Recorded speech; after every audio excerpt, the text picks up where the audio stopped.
Ողջույն սիրելի բարեկամներ, հուսով եմ լավ եք։ Այսօրվա մեր թեման է Հայաստանի վարչապետ Նիկոլ Փաշինյանի եւ հայ հոգեվորականության միջև սկսված պատերազմը։ Հավանաբար բոլորդ արդեն տեղյակ եք, թե ինչպես Փաշինյանը հորդորեց ինչ-որ սրբազանի գնալ ու շարունակել քեռու կնգան դոմփել, եւ ինչպիսի համատարած վրդովմունք առաջացավ նրա այդ խոսքերից հետո։ Մենք էմոցիոնալ քննարկումների դաշտ չենք մտնելու ի տարբերություն շատերի։ Բարոյախրատական իմաստով իհարկե, ցանկացած բարեկիրթ մարդու համար պատկերը տհաճ է։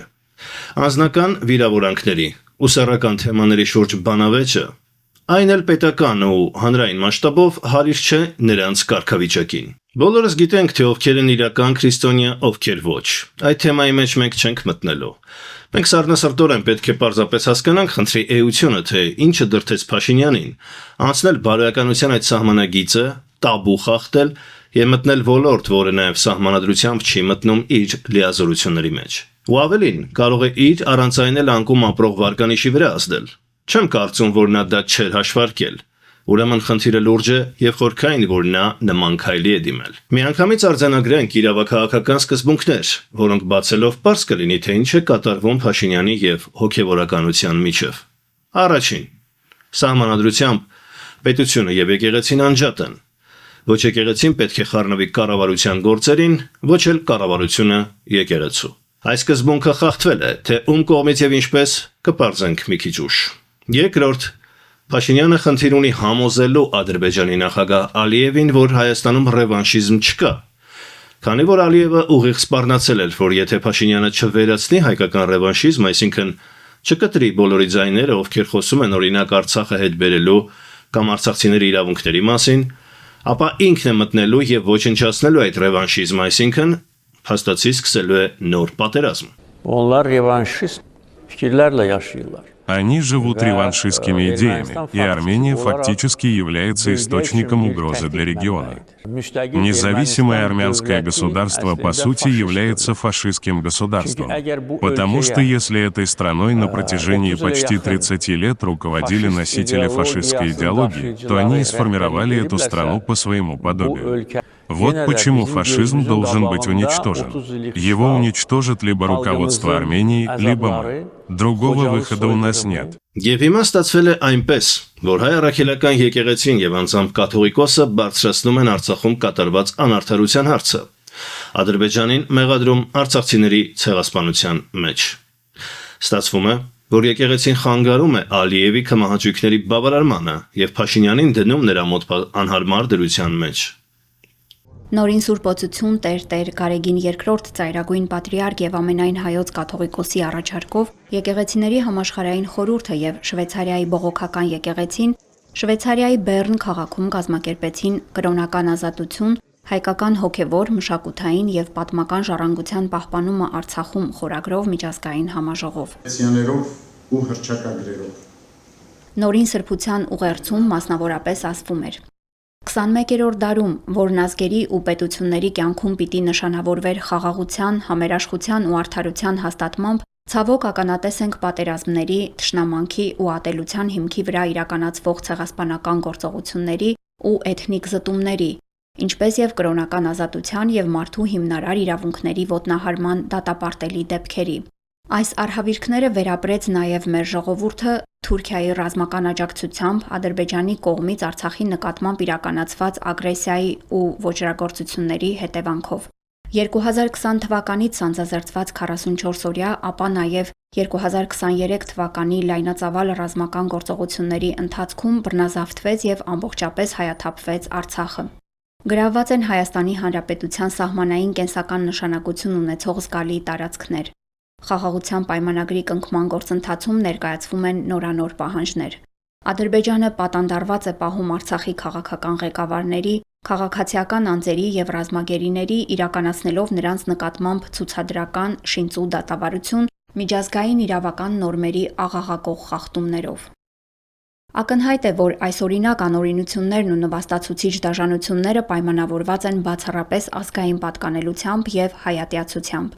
որը եւ պատճառ է ոտնձգությունների հայ ժողովրդի հոգեվոր մշակութային ժառանգության ու պատմական սրբավայրերի նկատմամբ։ Նիկոլ Փաշինյանը բնականաբար չի կարող կանգնել ու եկեղեցուն ուղիղ տեքստով ասել մի խոսը Արցախի մասին։ այլ պետք է այնպես անի, որ եկեղեցուն վերցնի վերահսկողության տակ, այնտեղ բարձր հոգևորականությունը լինի իրեն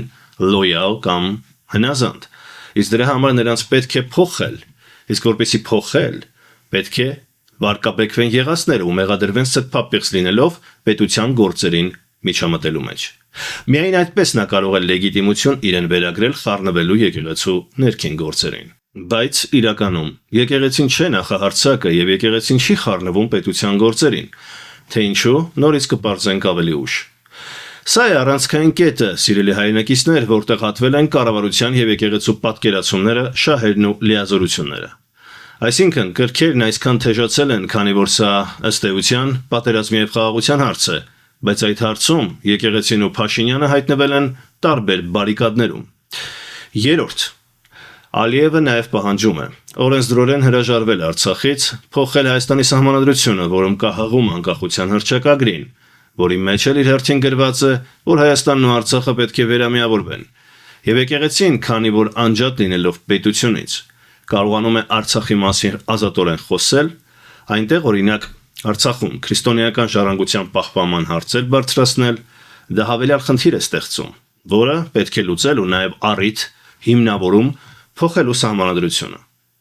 Սրանով կարելի է բացատրել, թե ինչու է փորձ արվում որոշ սրբազանների, ընդ որում անանուն, ներկայացնել որպես պիղծ մարդիկ, մանկապիղծ մարդիկ,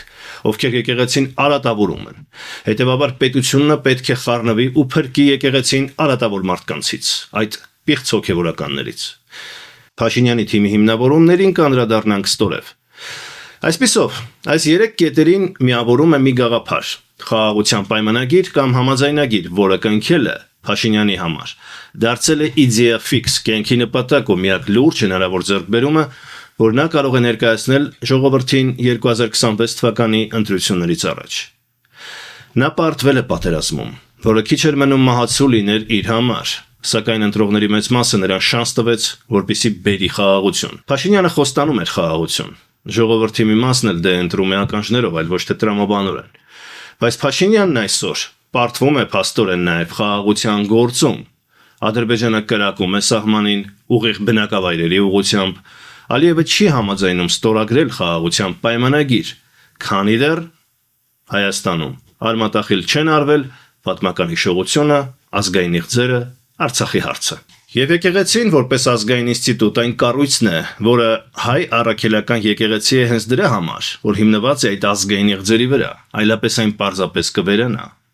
Ռացիոնալիզմի եւ կրոնական ազատությունների ժամանակներում, որ մենք ապրում ենք, հայ առաքելական եկեղեցին եթե չունի ազգային առաքելություն, ապա պարզապես վերածվում է հարսանիքների ու թաղումների կազմակերպման սերվիզի։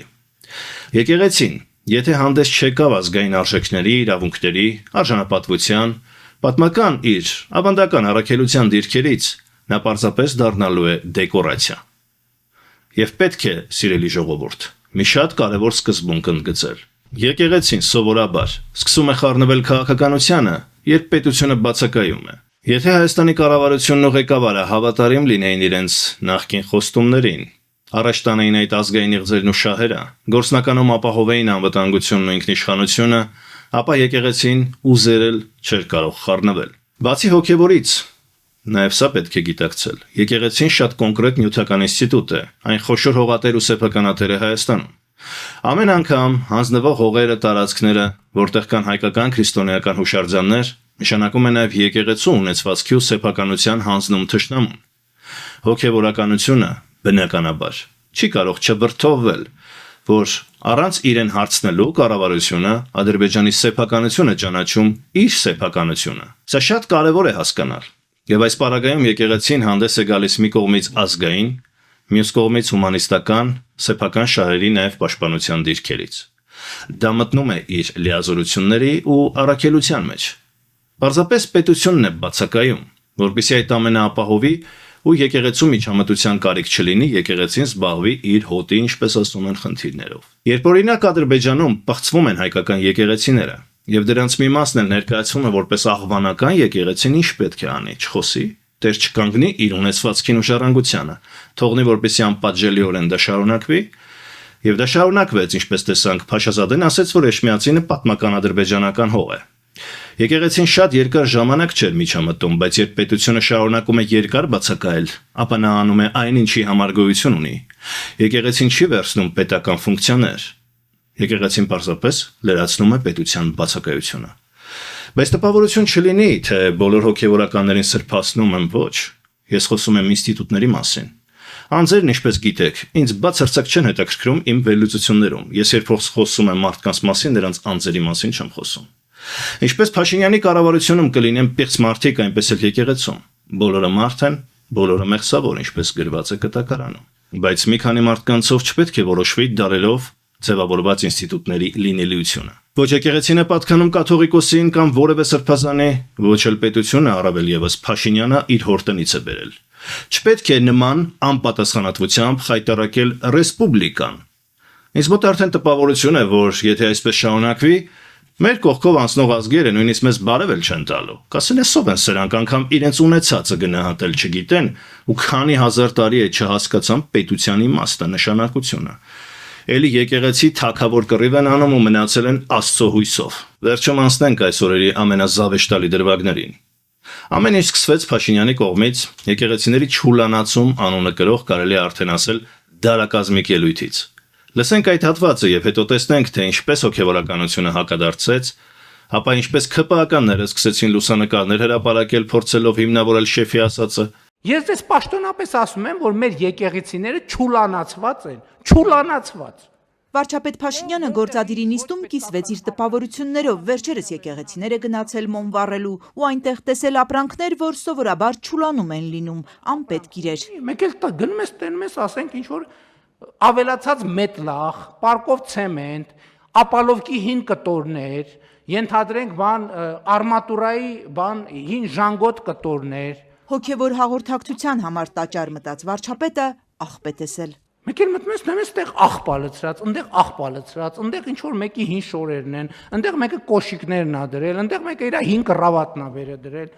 Փաշինյանին զայրացնում է այն, որ մարդիկ համալիրում հարսանիքաներն են անտեղի քննարկում, իսկ սրբավայրի աղբից չեն խոսում։ Ինչքան կարելի է այսքան կեղծ լինել, հարգելի ներկաներ, իր կաբինետին է դիմում վարչապետը։ Ինչքան կարելի է այդքան խոսել սրբության մասին ու այդքան արտասուրբ լնել։ Ինչքան կարելի է ոտի տակ տալ սրբությունները։ Որ եկեղեցում է վարչապետը մահճակալ, կոշիկ ու աբալովկի հին կտոր տեսել։ Նրա մամուլի խոսնակը չհստակեցրեց, ասաց երկրի ղեկավարը ընդհանրական է խոսել։ Փաշինյանն այո շեշտում է 1-2 բացառություն կա միայն, ամենուր չուլանացում է։ Բոլոր տեղերում համատարած այս վիճակն է, բոլոր տեղերում, խնդրում եմ գնացեք ստուգեք։ Փոխարենը ուսումնասիրեցինք վարչապետի վերջին այցելությունները եկեղեցիներ։ Սյունիքի մարզի մի քանի սրբավայրերում էր Փաշինյանը տիկնոջ հետ, Տաթև, Որոտնավանք, Մեղրիի եկեղեցիներ, իշխանական զույգը մոմ է վառում, հետաքրքրված զննում եկեղեցամերձ վայրերը։ Կառավարական օպերատորի տեսախցիկը շատ կոկիկ կադրեր է ֆիքսել, միտեղ շատ կարճ նկատվում է ճյուղին ծածանվող տոպրակ ու իսկապես արմատուրա։ Ինչ է սա, հարցրինք Սյունիքի թեմի առաջնորդին։ Այնտեղ եթե շինարարությունը բնականաբար ցեմենտի պարկերել կլինեն, գիրի պարկերել կլինեն, մետաղ։ Փաշինյանին հոգեվորականությունն անվանեց ցավագար։ Եկեղեցին չուլան անվանելը խայտառակություն։ Ու նաև ասացին, որ Փաշինյանի այդ վարքի պատճառը Շվեյցարիայում օրերս տեղի ունեցած համաժողովն էր եկեղեցական։ Աննա Հակոբյանն էլ Փաշինյանի կինը փաստացի իր պատասխանով ամրապնդեց ենթադրությունը, որ իսկապես պատճառը եղել է այն, որ կաթողիկոսը խոսել է Արցախի մասին, արցախցիների վերադարձի մասին։ Աննա Հակոբյանն ուղիղ տեքստով ասում է. Շվեյցարիայում ինչ եք անում, ում եք անվտանգ ուղարկում հարազատ բնորան, ում եք անհապաղ ազատում գերությունից, դուք գիտեք հոգևորն ինչն է, այ քեզ նորություն։ Այստեղ բացահայտվում է այդ ամբողջ պատմության էությունը։ Հիշում եք, նախորդ հաղորդմանը անդրադարձա ադրբեջանցիների հոգևոր առաջնորդ Փաշազադեի զառանցանքին, որ Էջմիածինը պատմական ադրբեջանական հող է։ Նա ուղիղ ասել էր, որ հայոց եկեղեցին ռևանշիզմ է քարոզում։ Բայց մենք հիմնավորեցինք, որ արցախցիների իրենց հայրենիք վերադառնալու իրավունքը միջազգայինորեն ճանաչվել է միջազգային հեղինակավոր կառույցների պետությունների կողմից, այսինքն դա որևէ մեկի քմահաճույքը չէ։ Իսկ ՄԱԿ-ի դատարանով առավել եւս կավճիռ պարտադիր իրավաբանական ուժով ապահովելու Արցախի եւ Հայաստանի միջև բաց կապը Լաչինի միջանցքով։ Հայաստանում եթե լիներ վճռական ղեկավարություն, կարող էր ՄԱԿ-ի դատարանի որոշումը ձեռքին ուժով անգամ գնալու բացել Լաչինի միջանցքը։ Ոչ մեկ Հայաստանին չէր կարող մեղադրել օրինակ միջազգային իրավունքը խախտելու մեջ, քանի որ կա դատարանի օրինական վճիռ։ Հայաստանի ղեկավարը կարող էր դիմել միջազգային հանրությանը, խնդրելով աջակցել այդ հարցում, քանի որ կրկնում եմ, կա դատարանի օրինական վճիռ։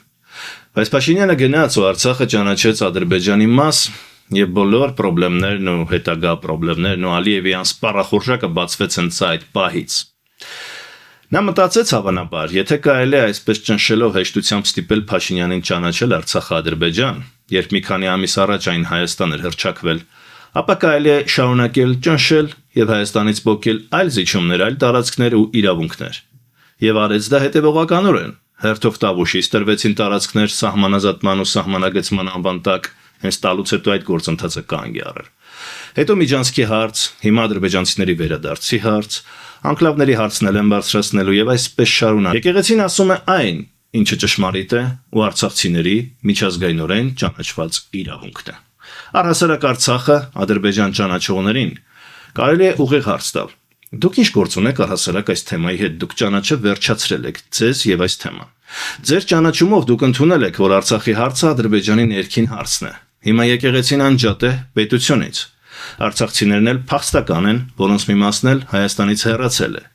Ինչ ուզեն կասեն, ինչ կուզեն կանեն այդ թեմայի հետ կապված, իրենց հարցը Ադրբեջանի հետ է, այլ ոչ թե Հայաստանի։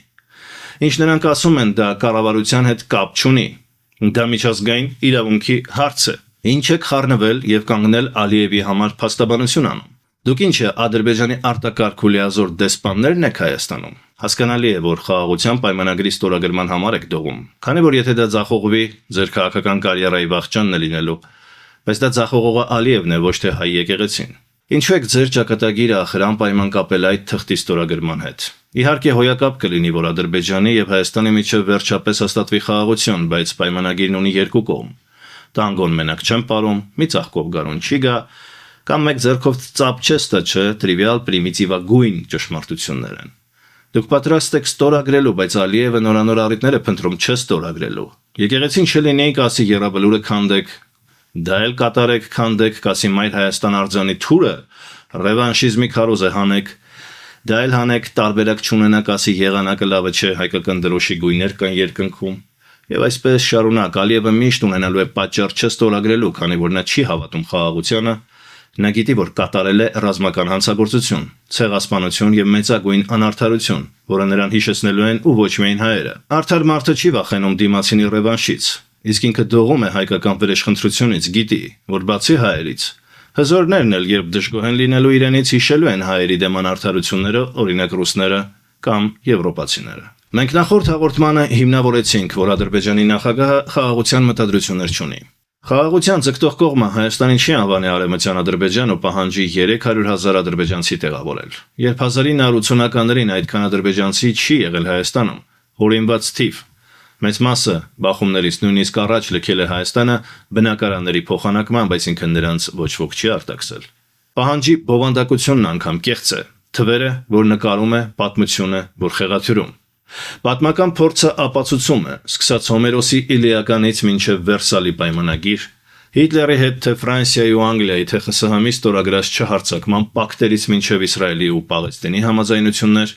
նաև այսօրվա օրեր նոյեմբերի 9-ի հայ-ադրբեջանական հայտարարությունը։ Բոլորն էլ պայմանագրեր էին եւ բոլորն էլ խախտվել են,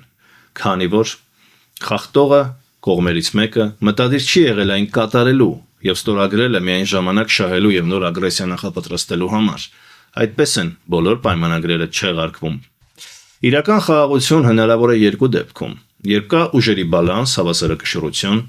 երբ կողմերից որևէ մեկը անգամ ցանկության դեպքում հաշվարկում է եւ տեսնում, որ հնարավոր չէ դիմացինին հաղթել անիմաստ է, ինքը ավելի շատ կտուժվի եւ լինում է խաղաղություն։ Երկրորդ դեպքում, երբ իսկապես անկեղծ ներքուստ ցանկություն ունեն խաղաղություն հաստատելու, այլ ոչ թե դիմացինին պարտության մատնելու եւ ստորացնելու։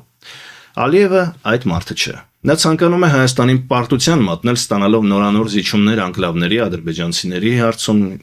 թվարկեցինք, չկրկնամ։ Բայց նրա գլխավոր նպատակն է ուղիղ ցամաքային կապը Նախիջևանի դրանովից Թուրքիայի հետ, որպեսզի որևէ միջնորդից կախված չլինի, կլինի Վրաստան թե Հայաստան, եւ ամբողջությամբ այս տարածաշրջանը անեն իրենցով։ Այդ մտադրությունը նրանք նույնիսկ չեն էլ թաքցնում։ Դա մեր ենթադրությունը չէ, մեր իլյուզիան չէ։ Նրանց բառացի ասված խոսքերն են ու նպատակները։ Միամիտենով կմտածի, թե ադրբեջանա-թուրքական ռազմաքաղաքական էլիտան հրաժարվելու է այդ նպատակներից անգամ խաղաղության պայմանագրի ստորագրումից հետո։ Նրանց կարելի է ստիպել հրաժարվել այդ մտքից միայն ուժերի հավասարակշռություն հաստատելով։ Նոյեմբերի 9-ի ոչ մի կետ չկատարած Ալիևի հետ նոր այլ փաստաթուղթ ստորագրելուց որտեղից երաշխիք որ նա կկատարի չկա պարզապես։ Ձեր հույսը Ալիևի բարի կամքն է ու թուղթը։ Նման թուղթ էր նաև նոյեմբերի 9-ը, անվանումը կապ չունի։ Պայմանագիր է ցանկացած փաստաթուղթ, որում պայմաններ են շարադրված պարտադիր կատարելու համար, իմպերատիվ նորմեր։ Նոյեմբերի 9-ը այդ իմաստով դասական պայմանագիր էր, որքան էլ այն պարզապես եռակողմ հայտարարություն հռչակեն, որի կետերը բոլորը անխտիր կատարել է միայն Հայաստանը, իսկ Ադրբեջանը ոչ մի կետ չի կատարել, ու այդ պայմանագիրն այսօր չի գործում։ Ախր այս ամենը բոլորիս աչքի առաջ է եղել, ու Ալիևի հռետորաբանությունը բացարձակ չի փոխվել Արցախ-Ադրբեջան ճանաչելուց հետո, նույն թշնամական խոսույթն է, բայց ձեր հույսը կրկին ինչ-որ մի թղթի ստորագրությունն է։ Թղթի շերեպի քաղաքականությունը հատուկ էր հենց եկեղեցական Ղրիմյան հայրիկին։ Եկեղեցուն մերժելով իրականում եկեղեցականի հոգեբանությամբ եք մոտենում աշխարհաքաղաքականությանը պատերազմի ու խաղաղության հարցերին, հույսով, որ դիմացինը կլինի պարկեշտ ու հավատարիմ դրած ստորագրությանը։ Դուք արդեն կանխորոշել եք, որ պայմանագիրը չի հակասի սահմանադրությանը ու կմտնի ուժի մեջ անգամ սահմանադրական փոփոխություններով, բայց դրա պայմանները կանեք, իսկ հետո կարող եք լսել, որ Ադրբեջանում այն ճանաչվել է հակասահմանադրական, օրինակ, ինչպես Իլհամ Ալիևի հայրը Հեյդար Ալիևը Քոչարյանի հետ համաձայնել էր քիվեստում Արցախի հարցում, բայց եկավ Բաքու ու ասաց, որ տնեցիք դեմ են, կներես Սեթրակիչ ջան, բայց իրականում հենց ինքն էր դեմ թուրքական դիվանագիտություն։ Հետևաբար պետք է գիտակցել, որ միայն զիջելով ցանկալի արդյունք եթե չկա, ուրեմն մոտեցումը պետք է փոխվի։ Բայց չեմ չարախնդում։ Փորձեք, տեսնենք։ Թող լինի խաղաղություն, միայն հոգեկան հիվանդը կուզենա պատերազմի համար։ Վերադառնանք նախորդ թեմային։ Ուրեմն երկար փոխադարձ վիրավորանքներից հետո վերջին խոսքն ասաց Փաշինյանը, որ Հայաստանի Հանրապետությունը պետք է վճռորոշ ձայն ունենա ամենայն հայոց կաթողիկոսի ընտրության հարցում։ Եվ այդ միտքն ամրապնդելու համար նա դեռ դոմփելու թեմայից առաջ մեջ բերել էր կտակարանից։ Եվ Հիսուս մտավ տաճար ու դուրս հանեց բոլոր նրանց, որ տաճարի մեջ վաճառում ու գնումներ էին անում։ Եվ այլն։ Ինչպես կռահեցիք, դրանք պատահական խոսքեր չէին։ Հոգևոր լուծաբանները միանգամից դիագնոզ կտան, որ Փաշինյանն իրեն է վերագրում Քրիստոսի կատարած միսիան։ Այսինքն այլաբանորեն դա է հասկացնում բոլորիս, որ Քրիստոսի նման մտնելու է հայկական առաքելական եկեղեցի ու կարգոկանոն հաստատ է այնտեղ։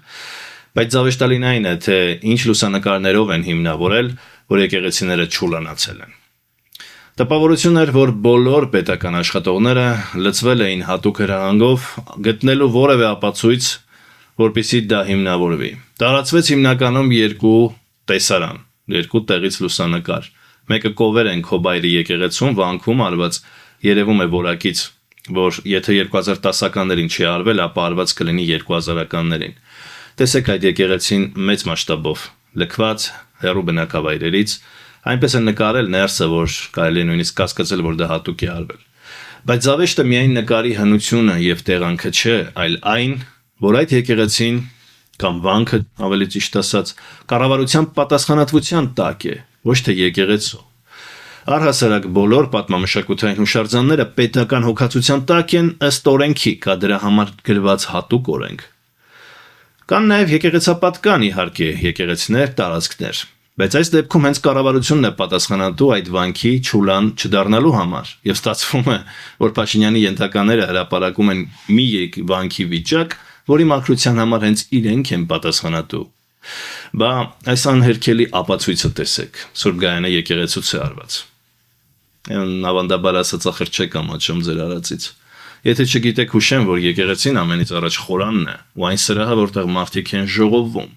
Եկեղեցու չուլանում, բա ինչ պետք է լիներ։ Ամեն ինչ շատ կոկիկ դասավորված է, որն է այստեղի սրբապղծությունը ախր։ Սա է Սուրբ Գայանը եկեղեցին ուշադիր նայեք, ու իր ներսը, որը մաքրամաքուր է։ Մեկ այլ ծայրահեղությունը հակառակ կողմից եղավ, եկեղեցուն աջակցողները սկսեցին տարածել Փաշինյանի տան լուսանկարներն ու դա անվանել չուլան։ Ծիծաղելի կլիներ իհարկե, եթե այսքան տխուր չլիներ ընդհանուր պատկերը, սիրելի ժողովուրդ։ Ես անձամբ ու վստահ եմ դուք էլ չեք տեսել չուլանացված գործող եկեղեցիներ։ Շատ կան իհարկե լքված եկեղեցիներ ու վանքեր, կիսաքանդ, որտեղ խոտ է աճում, բայց կրկնում եմ, դրանց երևի թե ճնշող մեծամասնությունը գտնվում է հենց կառավարության ենթակայության տակ ու հենց կառավարությունն է դրանք վերածել չուլանի։ Էլ չեմ ասում, որ անանուն հոգևորականներին անվանում են մանկապիղծ ու չգիտես ինչու առանց հիմնավորումների, առանց ապացույցների։ Դա նույնն է, որ ինչ որ հոգևորական կանգնի եւ ասի, որ կառավարությունում մարդակերներ ու վհուկներ կան ու եկեղեցին պետք է զբաղվի նրանցով։ Մարդ չէ ուզում այլևս այս թեման շարունակել, վերջում ուղակի կհորդորեին, մտնեին ու նայեին, ուսումնասիրեին, թե զուգահեռ իրականությունում Ադրբեջանի նախագահը եւ նրա տիկինը հենց Մեհրիբան Ալիևայի էջում նայեք, Instagram-ի էջում ու համեմատեք, թե նրանք ինչով են զբաղված, ինչ են գրում, ուր են այցելում, ինչեր են բացում եւ համեմատեին իրենց ասածների ու արածների հետ։ Համեմատվելուց հետո, եթե ամոթի զգացում չունենան, ապա էլ ինչ պետք է ասել։ Այսքանը։ Հավանեք, տարածեք, բաժանորդագրվեք իմ ալեքին, սիրելի բարեկամներ, կարող եք նաև աջակցել եւ առաջարկություններով հանդես գալ, ես սիրով կպատասխանեմ ձեր մեկնաբանություններին ու հարցերին։ Շուտով նորից կհանդիպենք։